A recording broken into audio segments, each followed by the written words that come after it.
Welcome back to ESO Daily. I'm your host, Mr. Craven. All right, so Gina, thank you so much. Got our patch notes. Servers are back up.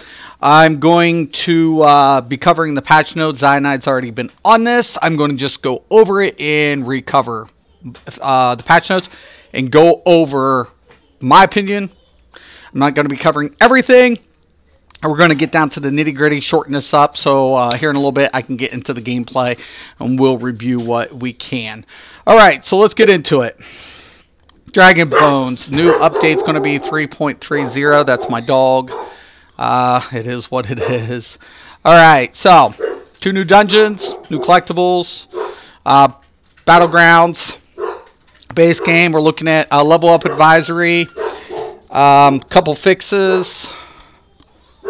Okay, let's go down. Okay, Fang Lair. That's a new dungeon. And Scale Caller Peak. Okay, looks good. Fang Lair in on second.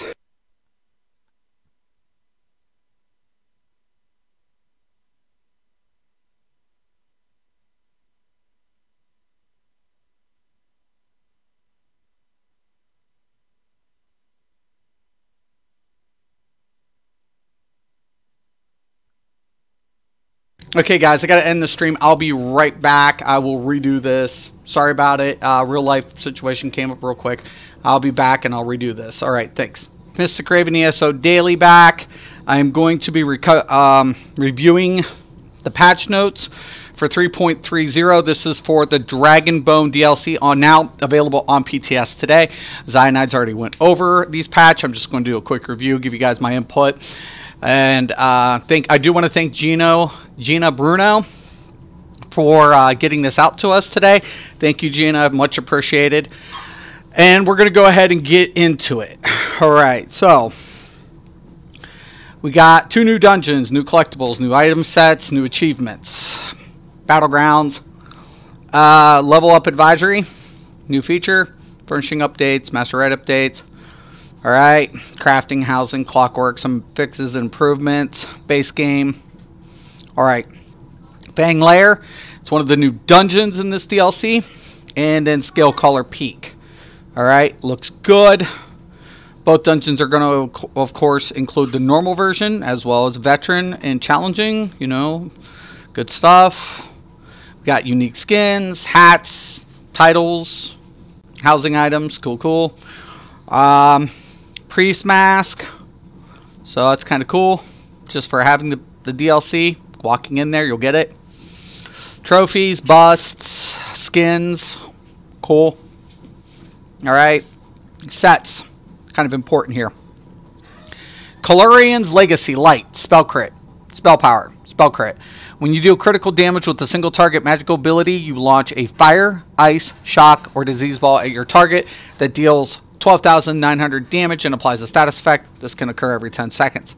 It's alright. It's alright. Notice it says single target. Can't be AoE. Cannot.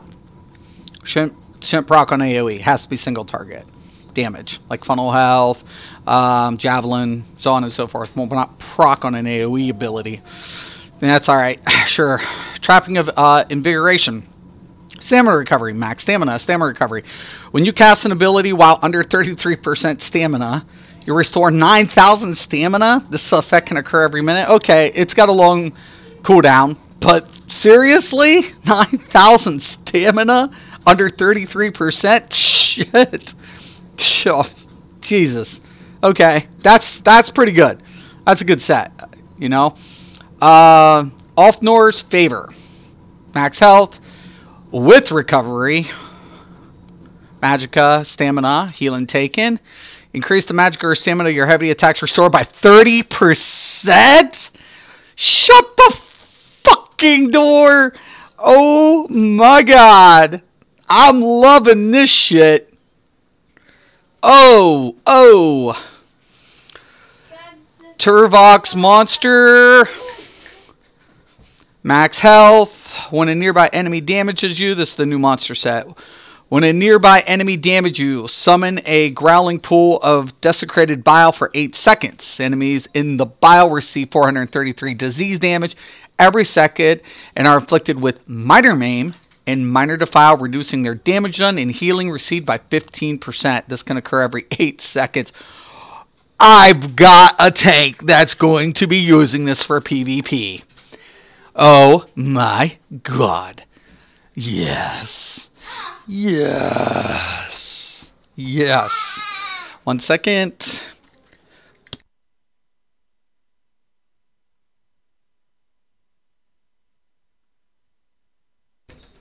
Okay. Scalar's Peak. This sets her in this dungeon. Okay. Jorvold's Guidance. Light. Magical recovery, healing done. Increase the duration of all major buffs, minor buffs, and damage shields you apply to yourself and allies by 40%. Oh my god. This is going on my DK healer so bad. Look at this, guys. DK healer, right? Major sorcery, major brutality, minor brutality, igneous shield. Oh my god. Oh. Holy crap. Yes. Yes. And flip yes. Plague Singer. Weapon damage, max health. Weapon damage. Something's weird there. The way they put that 5. So max health, weapon damage. 5. When you bonus, you take damage, you summon a Skeever Corpse, which will launch a poison ball and deals 5,160 poison damage every 1.5 seconds at the nearest enemy for 6 seconds. No, I'm good. Curse of Dolmish, heavy, max health, spell damage, weapon damage. When you hit a taunted monster with a fully charged heavy attack, or an enemy that is stunned or immobilized with a fully charged heavy attack, you deal an additional 12,040 physical damage. This effect can occur once every 7 seconds. That's pretty good. Okay, so it's promoting heavy attacks, you know, in PvP. That's kind of badass. Cool. Or you can probably use it in PvE. You know, maybe there's an application for it. Definitely. That's kind of cool. I like that. Zane. Monster set. Spell crit. When you deal critical damage with a light or heavy attack to nearby enemies, a beam of fire will connect you to your enemy. The beam deals 3,440 flame damage every second for 5 seconds. Every second, this damage is increased by 50% for 5 seconds. For every second added. Okay, 5 seconds, man. By 5 seconds, somebody's going to be dead. The beam is broken if the enemy moves 10 meters away. That's fine. He's shifting, standing, and talons all fucking day long. And we'll watch him get away from that. This effect can occur every 15 seconds. Okay, so 15-second duration makes up for it. But seriously, wow. Holy shit. CC these bitches all day with this set. Watch what happens. Scrolling down if I can. And my scroll button's broke. Something's going on here. Damn it. Fracka. Ugh. This is so annoying. Okay. Well, let's try to open another one here.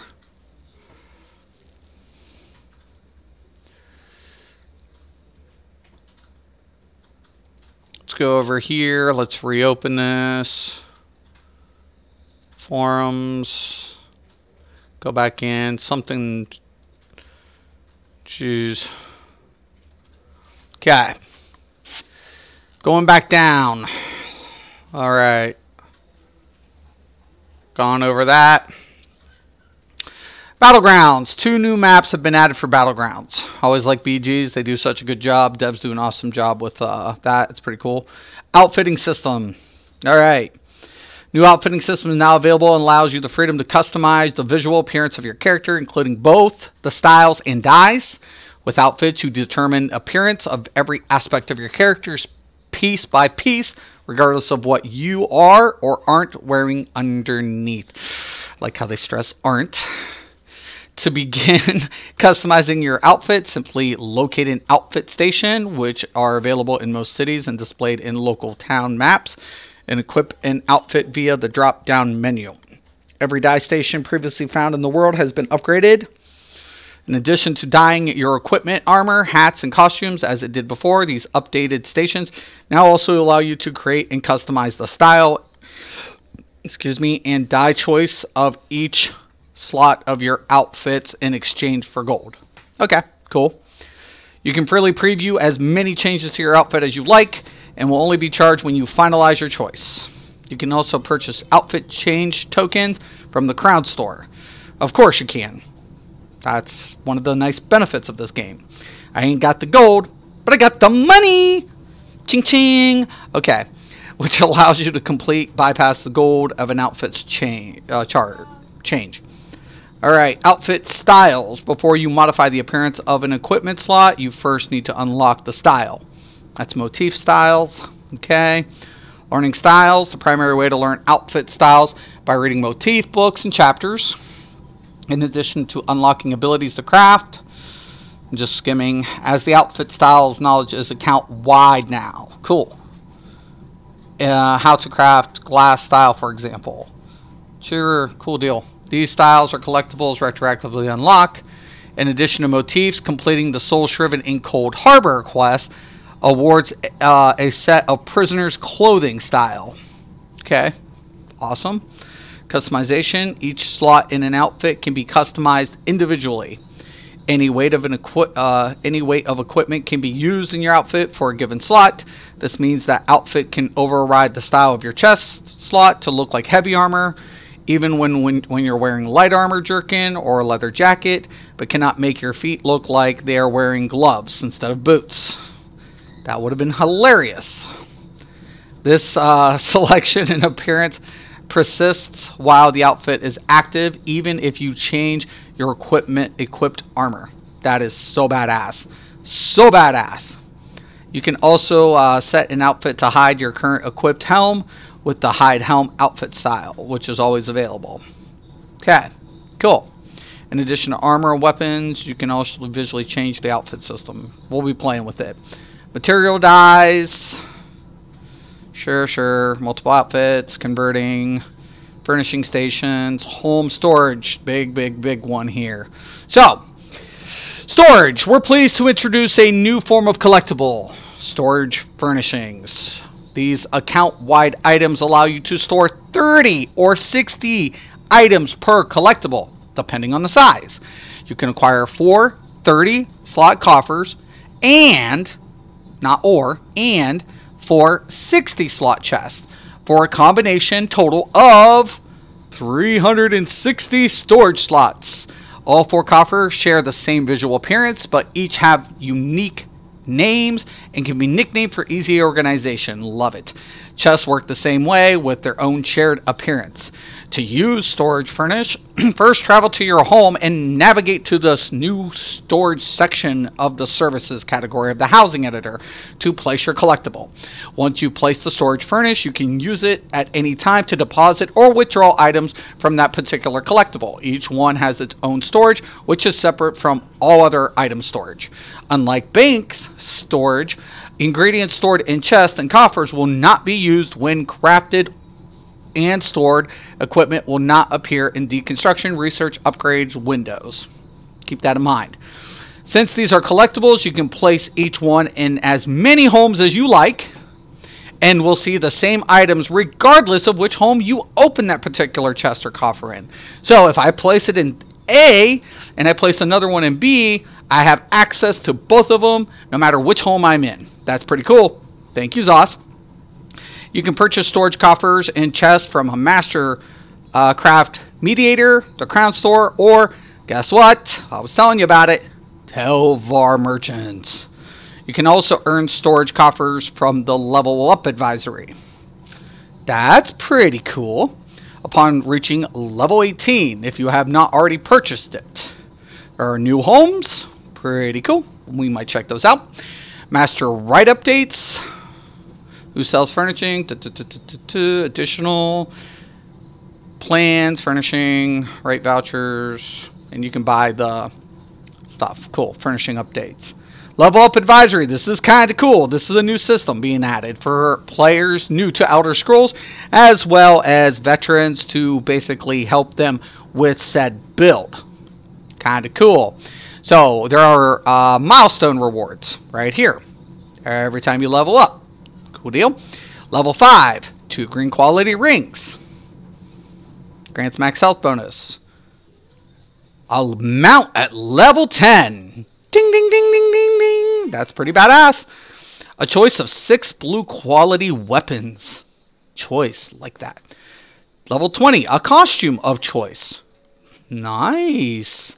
A choice of 6 purple quality weapons. Nice again. 4,000 gold and a fire atronach crown crate. Yes. Badass.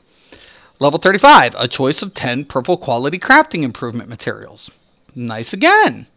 Level 40, 6,000 gold. The Soul Shriven motif. Sweet. And an outfit token. And, of course, level 45, an extra Undaunted key. Yeah, cool. Not so much with that one, but whatever. For a new player, it makes sense. So they can open up their first chest. 10,000 gold and a fire atronach crown crate. Love it.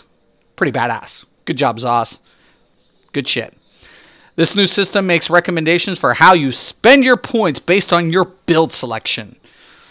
You can use this system to mold your character as you're leveling up, or to help you re-specialize your build after reaching max level. To support this system, we've made some adjustments to the UI. Cool.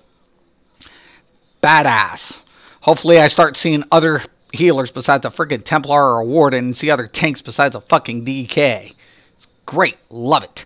The champion point cap has been raised by 30 points. I wish they would not have done this, but of course we get it because people want that as a form of progression. I'm still playing catch up on PC. I'm going to Xbox soon. Jeez. The champion points experience curve has been automatically adjusted with this new cap, so earlier champion points require less. Notice it said earlier. Later, pain in butt. Pain in butt. 32-bit client removal. Okay, makes sense. Everybody should be running 64 anyways, but going down. Crafting economy outfit system. Okay. Housing. Okay.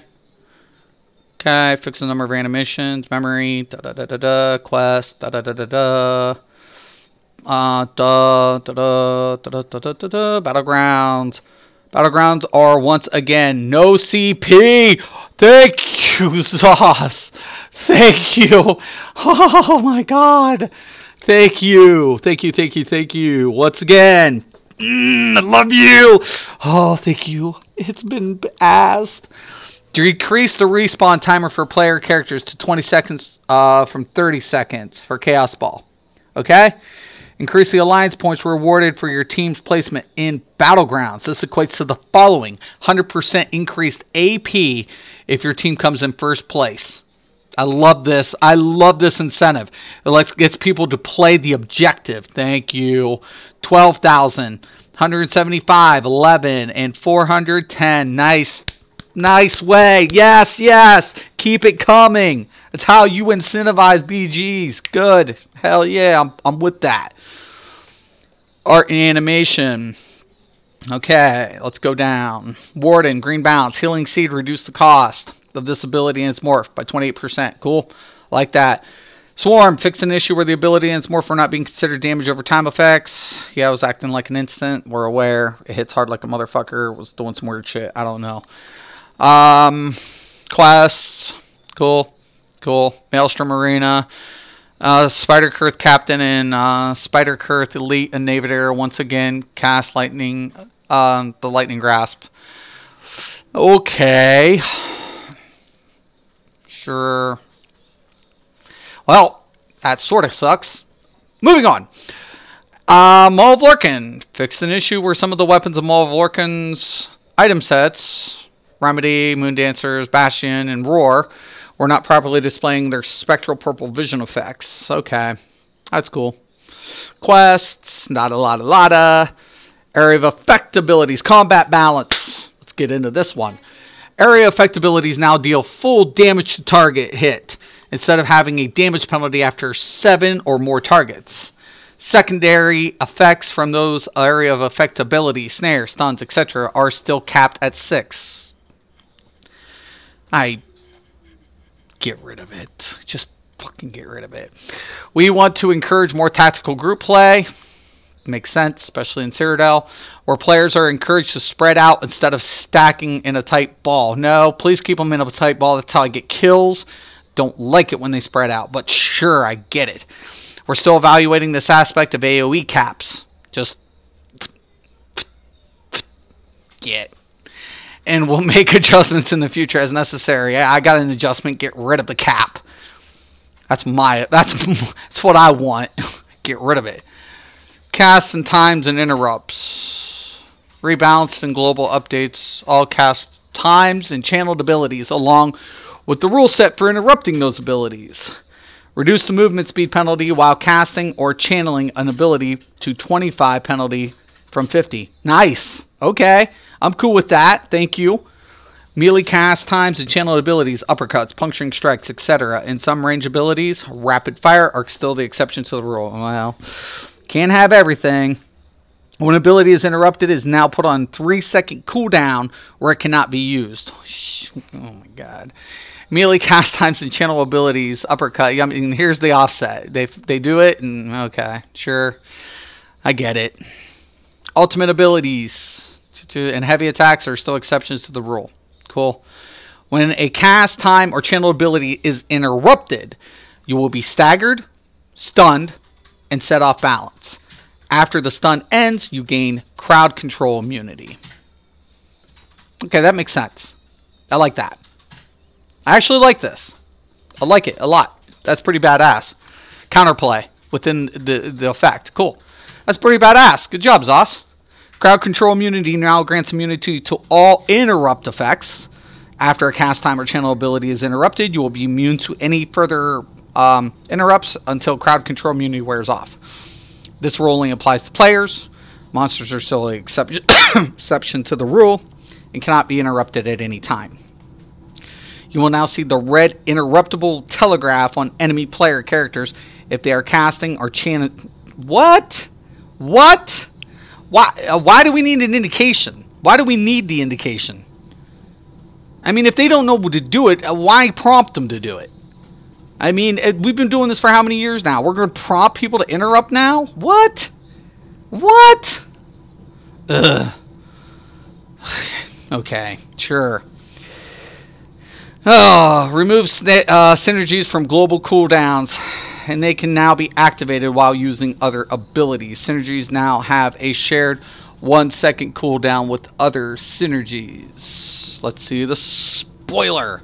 As synergies are now off global cooldown, this change was necessary to prevent synergy bombs, where players could activate multiple synergies in the same second. That would have been funny. That would have been actually hilarious. Increase the cooldown. So it was good. It was a good call by the devs. Good shit. Increase the cooldown for each individual synergy to 30 seconds from 20. Understandable. Synergies now display a unique prominent visual effect indicating if a synergy is available and can be used by your character. The visual effect will be hidden if you're on cooldown for that particular synergy or otherwise unable to use synergies. Makes sense.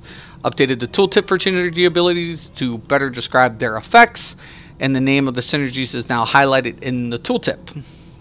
Synergies will now grant the synergy prompt to 3 closest allies to the center of the synergy, up from only 1 ally. Love that. If 1 ally uses synergy, the prompt will be removed for the other 2, and that makes sense too. Purify, hidden, refreshing, okay. Fix an issue where supernova, gravity crush, and hidden refresh energies had a magic cost. Yeah, that sucked. But it prompted damage, so it was understandable.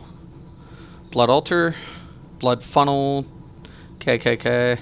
Combustion, healing, neurotic orbs, and morphs fix an issue where using the synergy would not explode to the closest orb to you. They need to still fix the animation sometimes when you cast. It won't prompt. Frozen retreat. Also grants major expedition for 8 seconds after teleporting. Holy shit. Renamed to Icy Escape. PvP, like, right there. Big time. Impale. Dark Talons and Morphs now only damages enemies held within the Talons instead of enemies around you. Increase the damage done approximately by 25%. Renamed to Ignite. Yeah, I get it. I get it. Cool. Alright, sure. Radiate, Inner Fire, and Morphs. Okay, 18 meters away from the taunted enemy. They have to be ranged now. They can't be on top of it. Okay. Spawn, Broodings, Black Widow, and Arachnophobia, Trapping and Webbing Morphs. The prompt is now only visible to allies positioned with it further than 18 meters. That sucks. I don't agree with that, but they probably fixed the issues with it. There was a couple little minor bug problems with it. The prompt will now be available against enemies within the web, even if they cannot be snared, and that was the problem. Immunization. But ads, if a boss had an ad and they could be snared, could take effect, even on close range. That's why I don't like the 18 meter. You know, because a lot of fights you're going to stack. What the hell are you going to do then? You're going to pull away from a stack to get the synergy? That kind of sucks. Spider Summon now inherits your damage bonus, such as Major and Minor Berserk. Okay, that's cool. I'm cool with that. And Mighty Champion passives. Nice. Excellent. Excelente. So, you know, pro and cons. Fix an issue where the Spider Summon would throttle their attacks against the same target. They will now use their bite attacks as quickly as they're able to, approximately every 1.5 seconds. Nice. Storm Atronach. I'm really hoping they did something with this because I'd love to start seeing this, you know, used more frequently in PvE. The Atronach summoned by this ability and its morphs now inherit your damage done bonuses. Yes, such as Major and Minor Berserk. Or the Elemental Expert Champion passive. The Atronach now also uses the highest of your Magicka or Stamina base stats instead of using the average of your Magicka or Stamina. Nice. This will result in higher damage for Magicka or Stamina builds, but may result in less damage for hybrid builds. Well, not that hybrid builds really do a shitload of damage anyways. You need to fix the scaling system. If you can do that, we'd have a whole different discussion here. The Atronach summoned by this ability and the summon charge Atronach morph now lasts for 18, 19, 20, and 21 seconds, up from 15, 16, 17, 18. I love it. Love it, love it, love it, love it. Thank you, Zas. Block cost. Decrease the base cost of block from 1,730 to 2,160. Jewelry enchantments that reduce the cost of block are now subtracted from the base cost first. Then percentage reductions to the cost of block are applied. This means stacking jewelry enchantments and block cost reductions. Passives will now be less effective than before. Sure, I agree with that. Problem of it is, it's not enough. I mean, in PvE, it's one thing. But when we're talking about like permablock builds in PvP, permablock builds are using the shield ultimate, which most of them are. This isn't going to be that much of a hindrance. This is just like a little like inconvenience. That's all it is. It's not really going to stop them. Just putting it out there. And people might not want to hear that, but it's the truth. Whatever.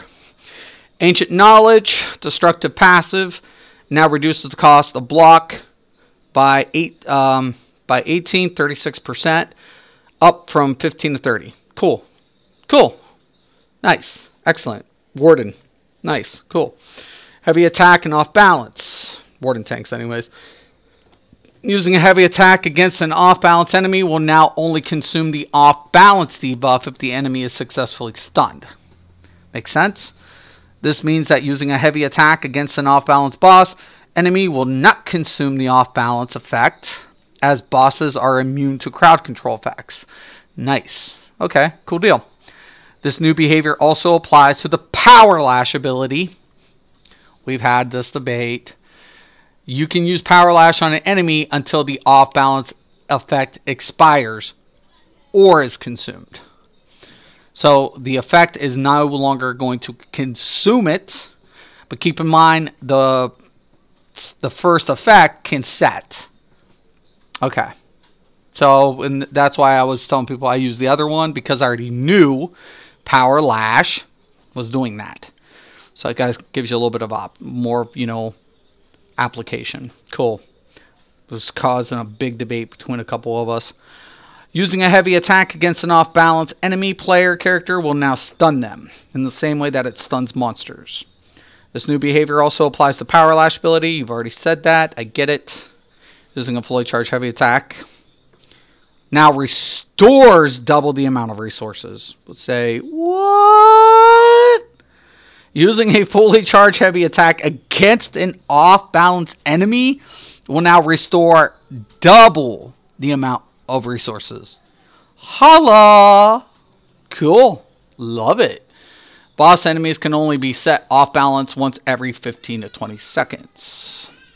After the first off balance debuff ends on a boss or an enemy, they will be immune to subsequent off balance debuff until the immunity duration's over. Sure, let's give bosses, durated immunity. Sure. Okay. Why not? The off-balance visual effects are no longer... Yeah, sure. Okay, Nightblade, Assassin, Teleport Strike. Decrease the damage dealt by this ability, and it's morph approximately by 13%. Shit. Oh, God. We've decreased the damage values on numerous gap closers. Really? Sure. Yeah, I get it.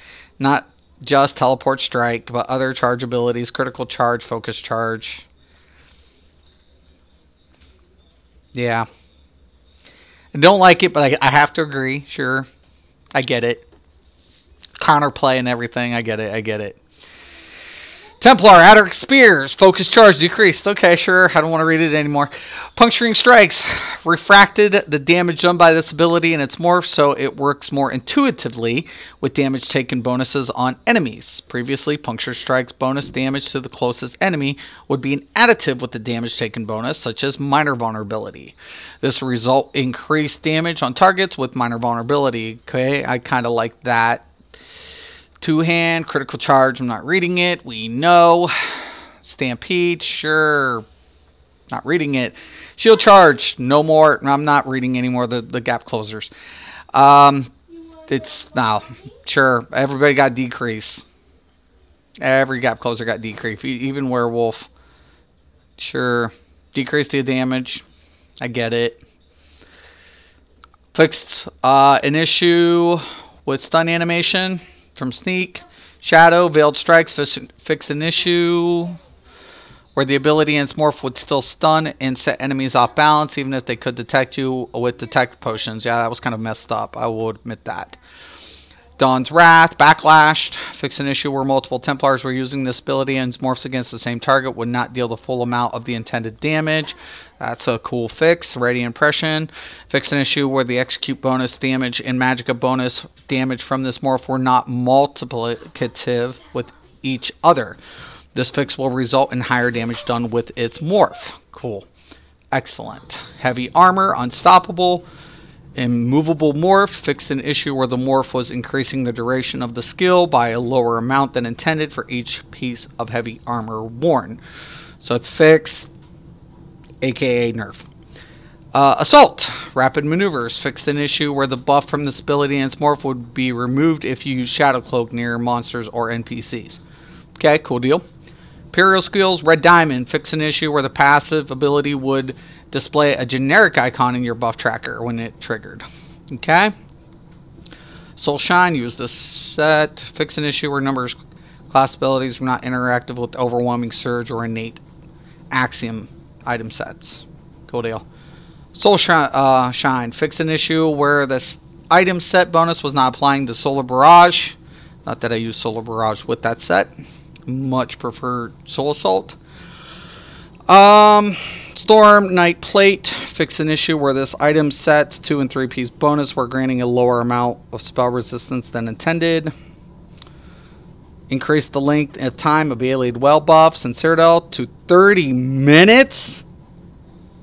What? Shit. Oh, wow. Okay. Animations, fixes, monster. Fix several issues where monster abilities could cause game objects to be moved outside. Monster abilities. Okay. Crafting, economy. Okay. Okay. Some other general fixes. Alright. UI fixes. Right. Alright. Looks good, guys. Looks promising. Pretty excited. Pretty stoked. We're going to get to check out some shit today. Going to let Zai do his thing. I don't want to cut him off. And then I'm going to get on and I'm going to get to play around. Let's do this. Let's play. Let's play. Alright, if anybody has any questions, comments about patch notes, of course I do not cover everything because I just get to the meat and potatoes of the patch notes. Please post below. I think there are really a couple of cool things that's going on with the PTS. Keep in mind, this is not set in stone. This is public test. Public test is something, you know, it is what it is. And also keep in mind geonodes. I didn't cover that. There was this little weird thing going on with geonodes where players were getting a guaranteed geonode per day from PvE, Rewards of the Worthy. And I am aware of it. I will say that. And now it's only 1 per account per day. It just puts it in perspective. That's not saying that you still can't get the geonodes from Rewards of the Worthy. That's just not a guarantee anymore.